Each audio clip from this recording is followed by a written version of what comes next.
Hello there, and welcome to the ADIPEC Energy Dialogues, a series of conversations with experts from the oil and gas and the energy sector around the world to keep you up to date. All this, of course, in the run-up to ADIPEC 2020 that will be coming to you virtually. So we're very excited to be here and to have you all with us.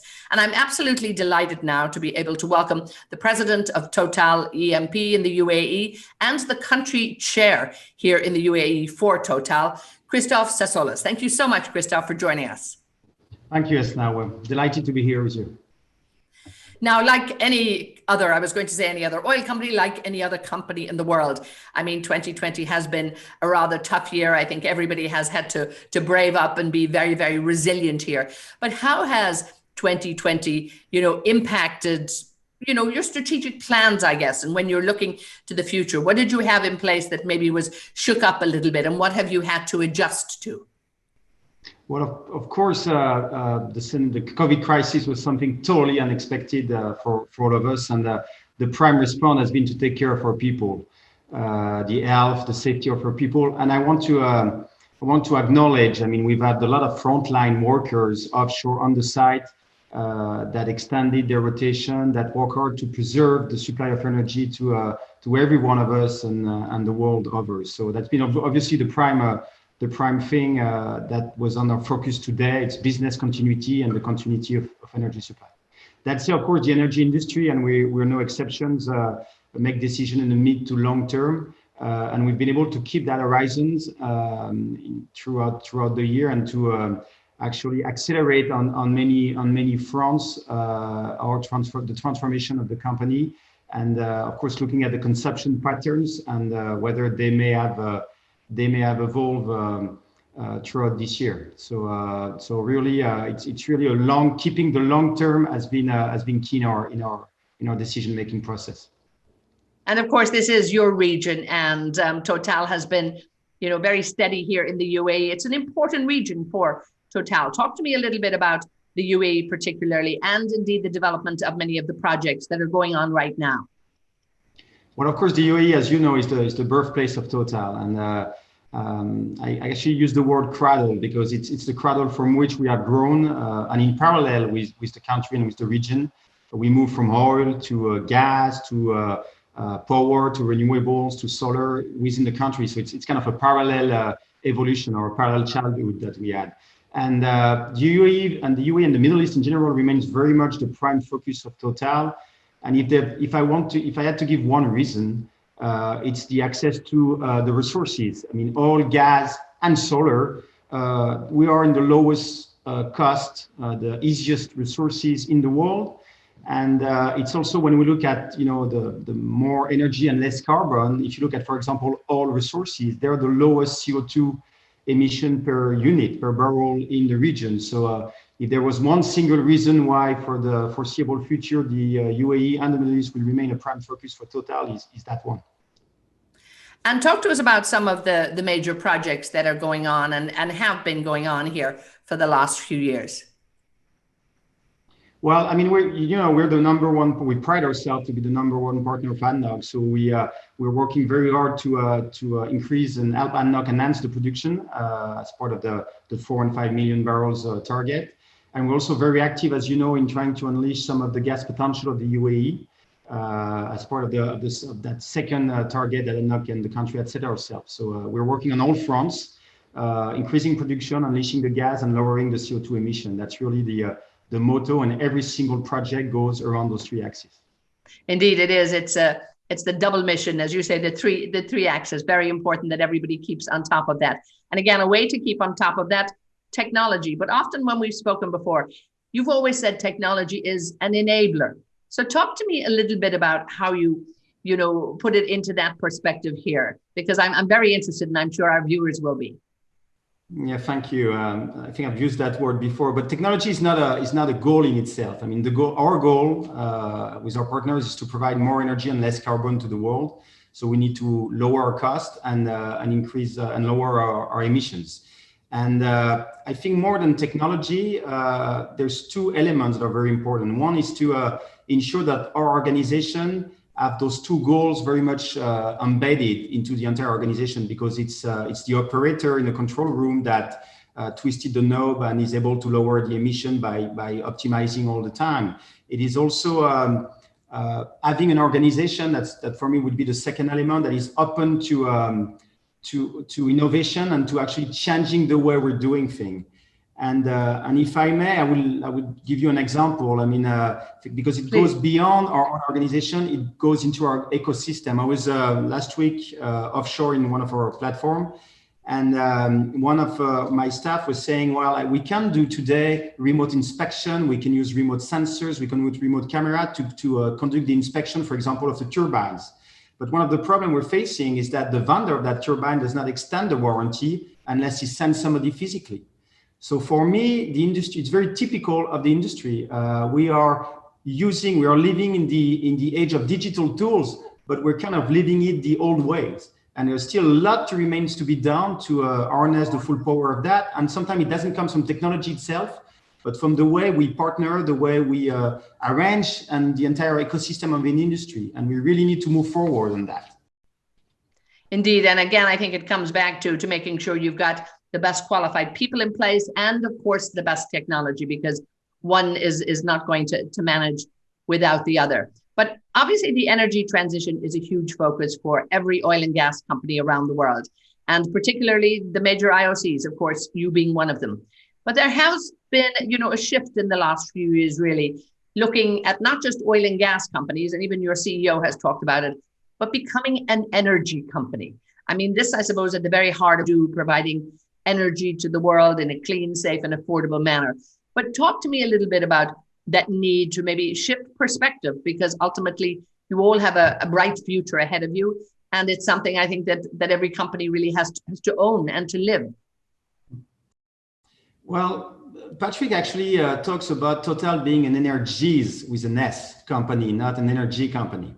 And I think the S is very important because at the end, our customers, they don't necessarily buy oil, gas, they buy energies and in various forms. And actually a successful oil and gas company today, and in the case of Total, I would say we're today more a gas, oil, and electrons company. So the consumer will buy either a liquid, a gaseous, or an electron, but he will buy energy. And I believe, and first we have to adapt to that transformation of the usage. The prime goal is to respond to the consumer demand, and the consumer is changing. There's more electrification in this world going on at a pace that, of course, you might have different view, but it is happening. So you have to change the way you're delivering energy to the customer.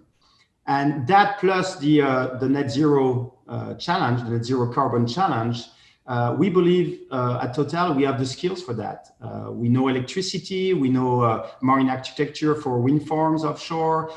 We have the reach, the financial capability, the skill set to develop, engineer, deliver project of scales that is needed to achieve the energy transition. So I really believe that we have all the legitimacy to be a strong actor on that. And by the way, we took net zero commitments on several of our scope 1 and scope 2, and some of them of course, scope 1 and scope 2 are within our control. Scope 3 is something, and maybe we will talk about that later, but that needs more partnership, but more different kind of partnership to be achieved. And indeed, looking at, as you said, scope 1 and 2, which you can actually manage very well, but even widening that to scope 3. And also, I think the changing face of the consumer, who is ultimately your consumer. I mean, I think sometimes you see, the oil and gas, or now I like this new one, the energies, the variety of energies that you can actually put out there. But it's a different consumer now. They have choice. And again, it's about companies actually surviving and thriving and offering the products out there to make sure that you still have a good life ahead. But talk to me about what you can do, hopefully, working with those partnerships further down the supply chain to make sure that scope 3 is looked at. Well, I have a belief that when we talk about partnerships, historically, the oil and gas industry, when you use the word partnership, you're talking about partnership between IOCs, between NOCs, sometimes with suppliers. And the prime goal was to reduce the risk, share the risk, was to harness technology. I think the net zero carbon challenge that we have ahead of us will probably imply a different kind of partnerships. We will need, especially for Scope 3, we will need to partner with other industries, with the car industries, with the airline industry, and at some time even to the customer directly. So that's a very capillary partnership approach. And again, I would like to give you an example. I mean, a few years ago, we started a joint venture in the US called Clean Energy, which the principle is to finance the truck companies to have their engines being switched to LNG rather than diesel. And you actually repay that investment. We get that investment repaid through pricing the LNG at the retail station a bit higher, the LNG price, and a bit lower than the diesel price. And so you're accelerating you're working toward the net zero challenge by partnering directly with the end customer, which is the truck company.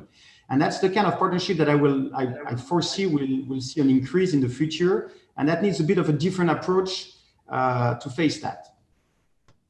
And of course, when we look around the world and we look at that diversification of energy, I mean, it's about oil, but we're also seeing a lot more dependency on gas, because when we look at a cleaner fuel and hopefully the fuel of transition and hopefully a destination fuel, I think, for many of the companies, but gas is beginning to get a lot more notice, I think, by the consumer ultimately. What do you say? Yeah, well, the more you have renewable on the power grids, and we know electrification will lead to more renewables, the more you will need to balance the intermittency of renewable by a rapid dispatchable energy, and that's gas.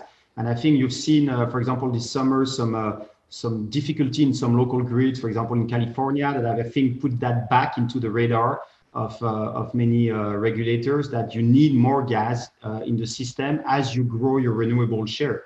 And so we've always believed in that. We believe gas has a very big role to play in that electrification trend, because as you know today, 80% of the gas in the world is used for power generation. So yes, we believe in gas and in the growth of gas, and as really one of the many solutions to achieve the challenge of more energy and less carbon, definitely.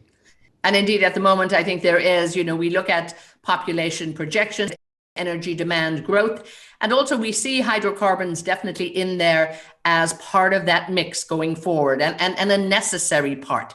But there's a lot more discussion now. I mean, we're hearing it from the IEA, we're hearing it from all of the big key players, from many of the international oil companies as well, about peak oil demand. I mean, how can you plan for these scenarios, and how is this impacting your business? Well, the good thing is, or the one thing to note is that a few years ago we were talking about peak oil production and not peak oil demand. So at least there's been a switch in the public debate on that, and I think everybody now is talking about peak oil demand. So predicting oil demand and supply has always been very difficult. It's actually impossible in the short term. I mean, this year has been a typical example. It's a bit more predictable in the longer term. And it's true that if you look at all the scenarios of the IEA and even our own total projection, there's one what we call momentum and rupture, two different scenarios. In the two scenarios, you see an increase in electrification, as I said, that will lead to probably a plateauing oil demand by 2030 or something. And thereafter, probably a decrease. The extent of that decrease, of course, depends on a lot of the regulatory approach around the world. It depends also probably on the extent of the current sanitary crisis, because the more you have COVID restriction worldwide, the more some of the behavior that we have now as consumer will be more entrenched. The more home working will be entrenched if it lasts too long. So there's a bit of a tipping point now. But in that world, we still need oil, of course. So in our projection, by 2030, we will be probably at the same level. And because all the investment needed to just maintain the production, people often forget that our industry, if you stop investing, and you've seen a drastic drop of investment compared to we're less than half of the level of investment. I mean, we used to be at 7 billion roughly in 2014. We're probably going to end the year at 300 billion in terms of upstream investment. It's definitely not enough even to maintain that level of production. So in our own, if you may, in our own plan for 2030, we produce roughly 1.5 million of oil today out of the 3 million of barrel of oil equivalent that Total is on a global scale, and our target is to maintain 1.5 million by 2030. to increase the share of gas to 2 million and to have an equivalent share of electricity. So it's always weird to transform into a barrel per oil, but about 500,000 of barrel of oil equivalent of renewable energy by that time, of electricity, sorry, by that time. Indeed. And again, it all comes down to the various energies that actually have to be produced to meet that growing demand. Just before we go, and I mean, you talked there about investment and the need for more investment. And I'm hearing that right across the board right now. And the danger of pulling back investment right now is, that we could be paying for this later and paying for this in the future. So it's a long-term industry. You really have to be looking for the long term. But as you look forward to 2021, when hopefully we are going to see a bit of demand come back into the market. And I think in many areas we're beginning to see that, but we still have to get those long-term projections. What do you need to be doing? And what do you think, the industry needs to be doing, and collectively with your partners, with policymakers, to just make sure that you can actually supply energy to the world? Yeah, we've got to be careful a bit about 2021, because as we just discussed, the extent of not the extent, but the duration of the various measures, the border closing, the various lockdowns, and the impact of the sanitary crisis, it's very uncertain. A few months ago, we were expecting by year end. Now you see increasingly people talking about mid next year or even 2022. And of course, that has an impact. You've seen air traffic, you've seen car traffics in the big cities. So I think we need to be careful as an industry about next year and not on preserving our financial capability, because reinvesting too quickly next year might lead to just us not being in a position to invest in the long run. So in total, we've been very cautious about next year planning. Also with the basic principle that it's always easier in our organization to relax a bit as the year goes than to tighten more. You tend to be, it's a bit more difficult. So 2021, we see it as a very difficult year going forward. And we need collectively to be very cautious in terms of, you've got a lot of stocks out there today. So not creating an even worse situation than it is today. And OPEC is actually doing a very good job today of trying to controlling that. So 2021, I think, is a cautious year. The investment will be needed, but if we start too quickly, too fast, it might be detrimental to the industry as a whole. So indeed, the challenges that are out there, as over the years, there are always challenges in this industry. But again, I think time and time again, the industry has shown its resilience. And this time it probably has to have a bit more patience, because this recovery, as we're beginning to see, it will probably be a slow one. But again, we wish you all the best of luck, particularly with all your work here. We're delighted that we have you here in the region, and we'll hopefully hear a lot more from you in the months to come. So Christophe Sassolas from Total, thank you so much for joining us.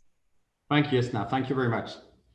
Thank you so much. And just to all of you watching too, I want to thank you all for being with us in this edition of ADIPEC Energy Dialogues. We're delighted to bring you up to date from time to time, keeping you up to date with trends and news in the energy industry. And it was great there to get the perspective of Total. And of course, all this in the run up to ADIPEC 2020, ADIPEC Virtual 2020. So we're excited to make sure that you join us very, very shortly. So keep in touch, and we'll keep you up to date with what's going on. So from myself, Etna Trainer, and all of the team here at ADIPEC Energy Dialogues, thank you so much for being with us. Thank you.